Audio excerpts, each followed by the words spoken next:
नमस्कार सर्वांना. मी आज तुमच्यासाठी स्पेशल रविवार स्पेशल म्हणून सुक्या वाकट्याचं सुक्कं आपण आज बनवणार आहे. त्यासाठी आपण पहिलं आपले जे वाकटे आहेत सुके त्याचे कापून घेतलेत. ॲक्च्युली माझ्या आईने गावावरून पाठवलेले आहेत कापून सुकून वगैरे उन्हात. तर ते आज रविवार आहे म्हटलं तर काहीतरी नॉर्मल म्हणून आपण आज हे बनवणार आहे. तर पहिला आपण असं कापून घेतलेलं आहे आणि बटाटा असे 5 मिनिटं असं पाण्यामध्ये ठेवलं आहे. ओके. देन मसाल्यासाठी आपण घेतलं आहे कांदा आणि खोबरं, ओलं खोबरं. आता मी इथे गॅस तेल तापवायला ठेवलं आहे आणि 2 चम्मच तुमचा जसं मसाला असेल तर तुम्ही टाकू शकता. माझाच मसाला छोटा जास्त कमी आहे सो दॅट्स वाय 1 चम्मच पुरेसा आहे. तर आता मी सगळं कांदा वगैरे टाकते.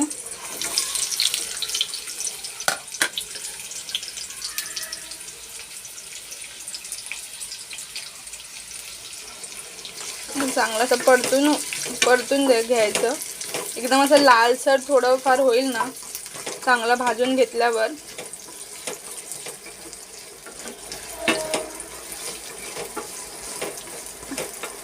ॲक्च्युली खोबरं किसून घेतलेलं चांगलं असतं पण माझ्याकडे आता खूप टाईम कमीसुद्धा आहे.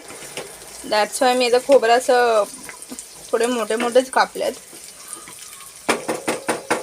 तर तुमच्यासाठी जर तुम्ही टीप आहे की खोबरं किसून चांगलेलं असतं, किसून चांगलं वाटलेलं पण जातं मिक्सरला वगैरे. आता चांगला आता लालसर असा मसाला आपला असं झालेला आहे.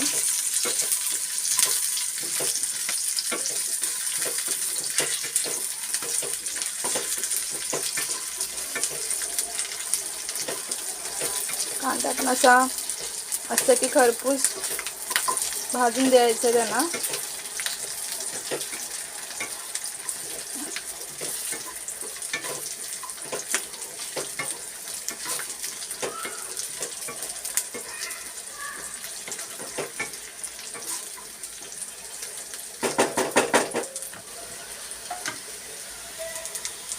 आपलं आता वाटण असं तयार झालेलं आहे वाटण करण्यासाठी. आता आपण एक मिक्सरला वाटून घेऊया. थोडं थंड व्हायला द्यायचं आहे 5-6 मिनटं. गरम गरम केलं तर आपलं आपण वाटून घेऊया.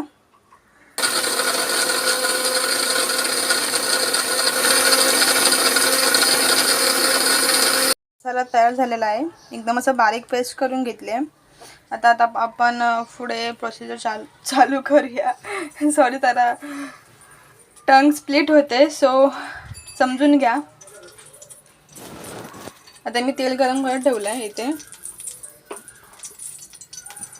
थोडं मोहरी टाकली आहे त्याच्यात थोडं फ्लेवर येण्यासाठी. आता मी 4 लसूणच्या पाकळ्या टेस्ट पुरतं.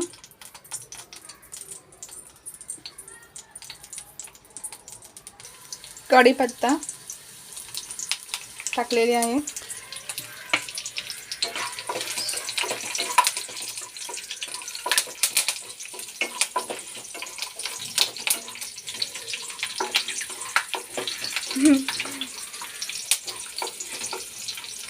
चांगलं असं सुगंध असं लसूणचं यायला पाहिजे त्याला फ्लेवर. ओके.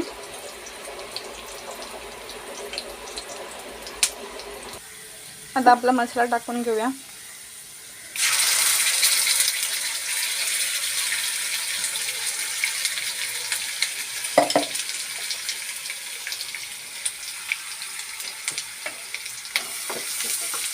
आणि मसाला एकदम चांगला शिजून द्यायचा आहे.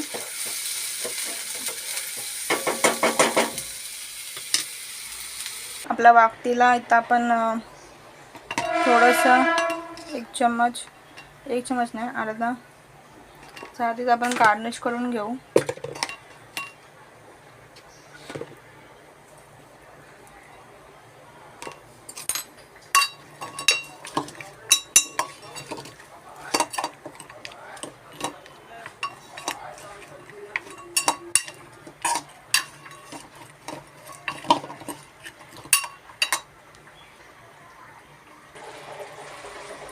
आता ह्याच्यामध्ये आपण अर्धा चमच हळद,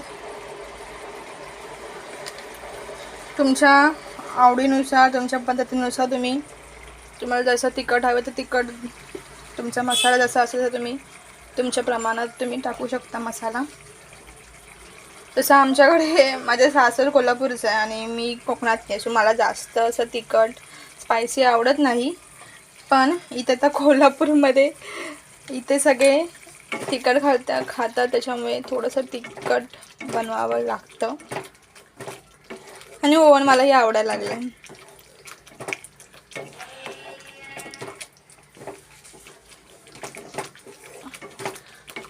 आपण सगळं जुळवून घेतलं की सगळं जुळते. सो त्याला मसाला चांगला असा हे करून घेऊ. असा मसाल्याला असं तेल असं आलं पाहिजे, म्हणजे आपण समजायचं की मसाला चांगला आपला असा भाजून झालेला आहे आणि चांगला असं मसाला वगैरे घट्ट झाला.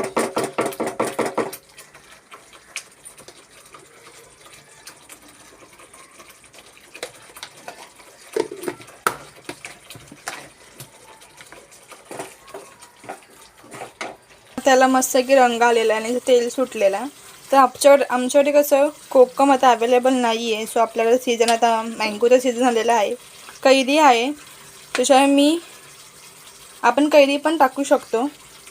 तर मी आता कैरी टाकते. तुमच्याकडे कोकम असेल, चिंच असेल, काही आंबट फिश म्हटलं तर आंबटपणा असावा त्याच्यामुळे मी कैरी टाकते. आता माझ्या मम्मीने पण सांगितलं, आम्ही ॲक्च्युली कैरी पण टाकतो.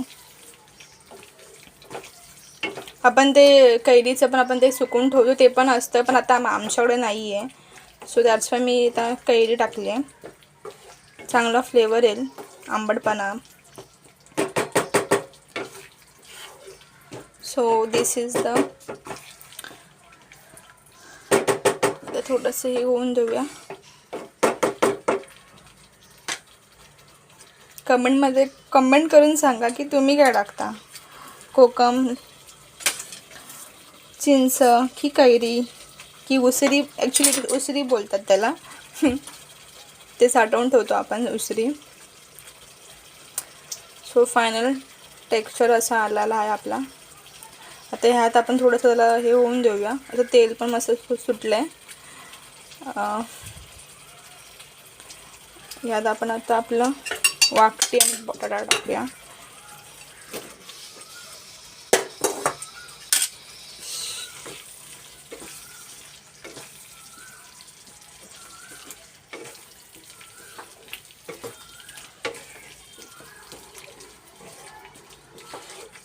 चांगला शिजून देऊया. थोडासा पाणी गरम टाकायचं ॲक्च्युली, कारण का आपण थंड पाणी टाकतो ना तर ते मसाले सगळे हे होतात, बरोबर लागत नाही. त्याच्याने शक्यतो आपण गरम पाणी करूनच टाका. आता मी गरम पाणी ठेवलं नाही बाजूला, सो आता मी ह्याच्यामध्ये झाकण ठेवेल आणि थोडंसं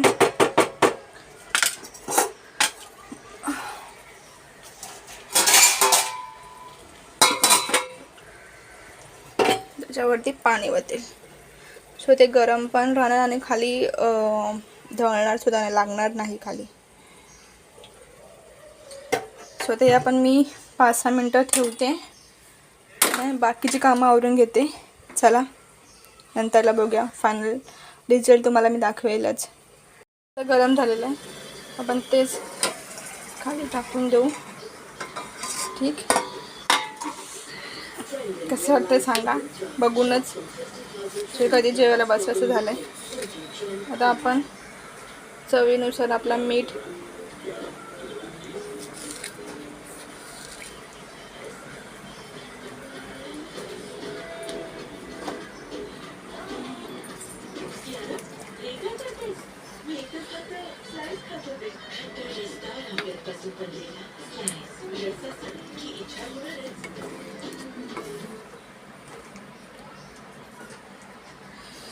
थोडं सुकून देते जरा, कारण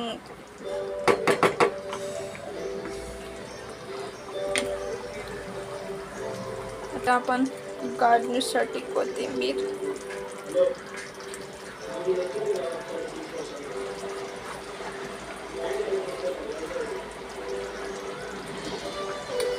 is the final result. Here we go.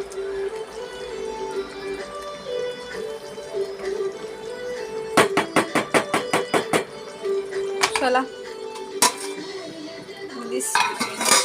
थोडंसं पाणी टाकून ठेवा, कारण की जळू नको खाली, त्याच वेळ लागत नाही. बस भेटूया नंतर.